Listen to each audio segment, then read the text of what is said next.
अस्सलाम वालेकुम viewers and listeners. कुर्बे हक के सफर को जारी रखते हुए आगे बढ़ते हैं। बिस्मिल्लाहिर्रहमानिर्रहीम। किसी के भी इतराज, नफरत और सवाल का इस कदर खूबसूरत जवाब देते कि कहीं इसकी दिल आजारी भी ना हो। कलम पाक रहमतुल्लाह अलैह ने अपनी जज्बी यकसुई के साथ हक ताला की रहमत के पैगाम को आम लोगों तक पहुंचाने के लिए मौजूदा दौर के सबसे अहम प्रिंट मीडिया और इलेक्ट्रॉनिक मीडिया का खूबसूरत इस्तेमाल किया। अखबारों में अपने कालमों के जरिए किसी फर्द को हद से तनकीद नहीं बनाया, बल्कि बुराइयों की निशानदेही करते रहे और हक ताला का खौफ दिलाते रहे। फिर उन्होंने टेलीविजन जैसे मीडिया के जरिए कसीदा बुर्दा शरीफ जैसे खूबसूरत प्रोग्राम का आइडिया देकर इश्क़े रसालत माब सल्लल्लाहु अलैहि वसल्लम का खूबसूरत त्याग रोशन कर दिया। एक ऐसा प्रोग्राम जिसकी जिस्मानी अफादियत भी मुसम्मम और जहनी, कल्बी और रूहानी तमानियत आज पूरे माशरे को महसूर किए हुए है। जहाँ कसीदा बुर्दा शरीफ सुनकर फालिज का मरीज सेहतमंद हो जाता है, वहाँ इसका कल्ब इसमें पाक मोहम्मद सल्लल्लाहु अलैहि वसल्लम से रोशन हो जाता है।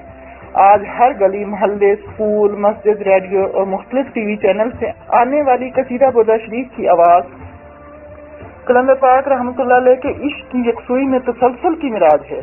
कायरीन ये भी जान लें कि कसीदा बुर्दा शरीफ महज किसी एक बीमारी का इलाज नहीं, ये तो अकली ज़हनों को उस तरफ राग़िब करना है। जरा सोचिए, जब हजरत इमाम बुसैरी रहमतुल्लाह अलैह ने ख्वान शहंशाह कौनैन हुजूर पर नूर सल्लल्लाहु अलैहि वसल्लम को कसीदा सुनाया तो आप सल्लल्लाहु अलैहि वसल्लम मुस्कुराए, और आप सल्लल्लाहु अलैहि वसल्लम की मुस्कुराहट कायनात का सबसे बड़ा हुस्न और नेमत है। यानी जिस चीज को आप सल्लल्लाहु अलैहि वसल्लम ने पसंद फरमाया वो सरापा रहमत है। अब बात खलूस के जज्बों की है। जिसने नहायत खलूस और यकसुई से सुना वो मुस्तगरक हो गया। बीमारी क्या चीज है, उसके वजूद से तो तारीकी ही मिट गई। बाबा बुखारी रहमतुल्लाह अलैह ने बात आगे बढ़ाई और समात कुरान के हवाले से एक तहकीक अपने वारिस के सीने में मुंतकिल की और टेलीविजन वालों ने उसे कबूल करके इंसानियत के लिए आम कर दिया। मरवजा उसूलों के तहत तो लोग पढ़ने के शायक हैं, ये सुनने वाला ख्याल क्यों आ गया? हालांकि नमाज, तरावी, शबीना और तलावत सुनी ही तो जाती है। सुनने से ही बात आगे को निकलती है और अमल में आती है।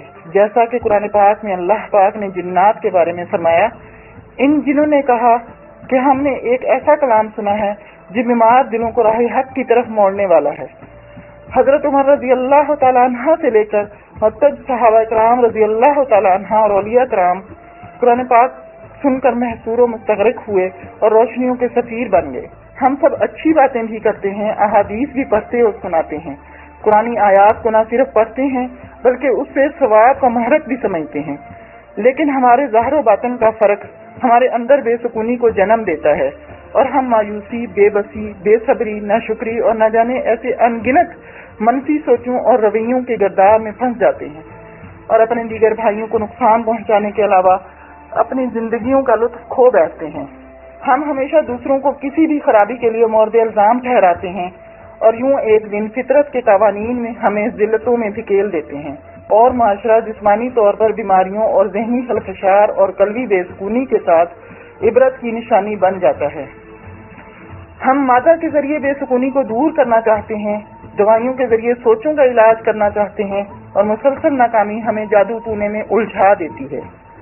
अब बारी आती है रिश्तेदारों, दोस्तों से हसद और नफरत की। हम काला जादू करने वालों की खिदमत हासिल करते हैं और अपने करीब के तल्लक वालों को तबाह करने का हौलनाक खेल खेलते हैं। अल्लाह पाक से दूरी हमें अशरफुल मखलूकात से निकाल कर वहशत और बर्बरियत में धकेल देती है। आज का माशरा हेपेटाइटिस, कैंसर, फालिज, टीबी, इमराज कल्ब और डिप्रेशन जैसे मोहलिक अमराज के शिकंजे में जकड़ा हुआ है। जैसा कि मैंने कहा, इलाज भी बेसूद। हर कोई बाहर के मुल्क में कमाई के लिए जाना चाहता है, जैसे वहाँ किसी और खुदा की हुकूमत हो। यही तो वो बेसुकूनी है जिसका इलाज करना है। पाकिस्तान जिसकी बुनियाद कलमा पाक पर है, वहाँ हर वक्त खौफ और दहशत, हत्ता कि अल्लाह का घर भी महफूज नहीं। ये हमें क्या हो गया है? अरे कोई है जो हमें कहानियों और किस्सों से निकाल कर हक से करीब कर दे, बेसुकून कुलूब को ठहराव दे, जो वजूद और रूह को हम आहंगी की डोरी में पिरो दे। जी हाँ, एक ही इलाज, वक्त की आवाज, समाते कुरान। कलंदर पाक रहमतुल्लाह अलैह की रिसर्च पर मबनी प्रोग्राम और रहमान ने सोचों को ठहराव और एक खास हिम्मत अता की। बात मुख्तसर मगर गौर तलब, यकसुई और खलूस के साथ तलावते सूरह रहमान सुनो پھر دیکھو بیماری کیا چیز ہے، رحمت کے سمندر میں موجیں کرو گے، تمہاری نسلیں سنور جائیں گی۔ اور پھر ایسا ہی ہوا، لوگوں کی زندگیوں میں یو ٹرن آ گیا، بیماریوں اور الجھنوں سے نجات پانے والے صاحب درد بن کر مسیحائی کی نعمت پھیلانے لگے۔ سورہ رحمان سننے سے جہاں امراض ختم ہو جاتے ہیں، وہاں قلوب میں پیار و محبت کے چراغ جل اٹھتے ہیں۔ ایک دوسرے کا احترام اور ادب معاشرے کو امن و سلامتی کا گہوارہ بنا دیتا ہے۔ حضور نبی کریم صلی اللہ علیہ وسلم نے فرمایا، تم میں کوئی مومن نہیں ہو سکتا جب تک کہ وہ اپنے مسلمان بھائی کے لیے وہی کچھ پسند نہ کرے جو اپنے لیے پسند کرتا ہے۔ کلندر پاک رحمۃ اللہ علیہ نے مادہ سے بے نیاز ہو کر اس پیغام کو تمام انسانیت تک پھیلا دیا، اور ہر ملنے والے پریشان، بیمار اور دکھی سے یہی کہتے، سورہ رحمان سنو۔ جب تم ٹھیک ہو جاؤ اور مسکرانے لگو تو اپنی مسکراہٹوں سے دوسروں کو زندہ کر دو۔ یہ پیغام دیوانگی کی حد تک اپنے بھائیوں تک پہنچاؤ۔ پیغام دینے والے ذرے مقناطیسی قوت سے سرشار اور سرگرم عمل ہو گئے۔ کسی نے مسکرا کر پیغام قبول کیا تو کسی نے یہ بھی یاد دلایا کہ علاج بھی تو سنت ہے۔ آپ رحمت اللہ علیہ نے کبھی بھی کسی کو علاج سے نہیں روکا، اور پھر یہ قرآن سننا بھی تو علاج ہے۔ دوائی تو صرف سبب ہے، قرآن تو خود شفا اور رحمت ہے۔ کوئی گاؤں، ہسپتال یا شہر ایسا نہیں جہاں سورہ رحمان سننے کے لیے اجتماع نہیں ہوتے یا ہوئے اور سماعت قرآن کا یہ پیغام نہیں پہنچایا گیا۔ سبحان تیری قدرت، معمولی بیماری سے لے کر خطرناک بیماریوں تک ہر قسم کے مریضوں نے شفا پائی۔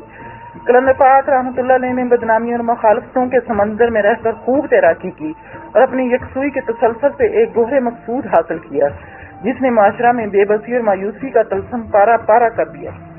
آپ رحمۃ اللہ علیہ جس سے ملتے، جہاں بھی جاتے، لوگوں کو سورہ رحمان سننے کی ترغیب دیتے۔ کوئی بھی محکمہ ایسا نہیں ہے، کوئی افسر ایسا نہیں، کوئی سیاستدان ایسا نہیں جسے کلندر پاک رحمۃ اللہ علیہ نے پیغام نہ دیا ہو۔ مختلف محکموں نے آپ رحمۃ اللہ علیہ کی تحقیق کے عملی فوائد حاصل کرنے کے لیے اپنے ملازمین پر سماعت قرآن کا عملی تجربہ بھی کیا، اور جو نتائج سامنے آئے وہ حیران کن تھے۔ جسم کی قوت کئی گنا بڑھ جاتی ہے، کان کی رفتار توجہ کے سبب بہت بہتر ہو جاتی ہے، لوگ غیر ضروری طور پر بیمار نہیں ہوتے، ہیرا پھیری کی سوچ بدل جاتی ہے، لوگ دل لگا کر کام کرتے ہیں، اور یوں کئی ادارے مسکرانے لگے۔ کئی اسپتالوں نے سورہ رحمان کے سنانے کو اپنایا اور اپنے مریضوں کو سنانے کے انتظامات کیے۔ سورہ رحمان سننے سے شفا کا تناسب بڑھ گیا۔ سب سے خوبصورت بات، ہیپاٹائٹس جیسا مہلک مرض جس کے علاج کے لیے کثیر رقم درکار ہے، 7 دن کے اندر جڑ سے ہی ختم ہو جاتا ہے۔ کلندر پاک رحمۃ اللہ علیہ فرماتے ہیں، بات بیماری کی نہیں، اصل علاج سوچوں کا کرنا ہے۔ منفی سوچوں سے بیماری پیدا ہو جاتی ہے، مادہ کے حصول میں انسان اندھا ہو جاتا ہے، نفس کی انگنت خواہشات انسان سے سکون کی ازلی نعمت چھین لیتی ہیں، اور جسم کو لکڑی کی مانند دمک لگ جاتی ہے، اور انسانی عمارت کچھ ہی عرصے میں دوائیوں کی محتاجی کے جال میں پھنس جاتی ہے۔ دوائیاں ایک بیماری ٹھیک کرتی ہیں تو دوسری شروع ہو جاتی ہے، پھر یہ تو کوئی علاج نہ ہوا کہ تمام عمر دوائی کھاتے رہو۔ جان لینا چاہیے کہ جو مسبب الاسباب کو چھوڑ کر اسباب کا محتاج ہوتا ہے، وہ رحمت الہی کے دستے رحمت سے دور ہو جاتا ہے، اور شر کی کثیر طاقت اسے وسوسوں، ناامیدی، جادو اور اسیر جیسی لعنتوں میں الجھا دیتی ہے۔ کلندر پاک رحمۃ اللہ علیہ نے تو ہمیں ان تمام الجھنوں سے بچا لیا۔ پہلے علاج بیماری کا، پھر سوچوں کا، اور بالآخر اس سے کردار سازی کا عمل۔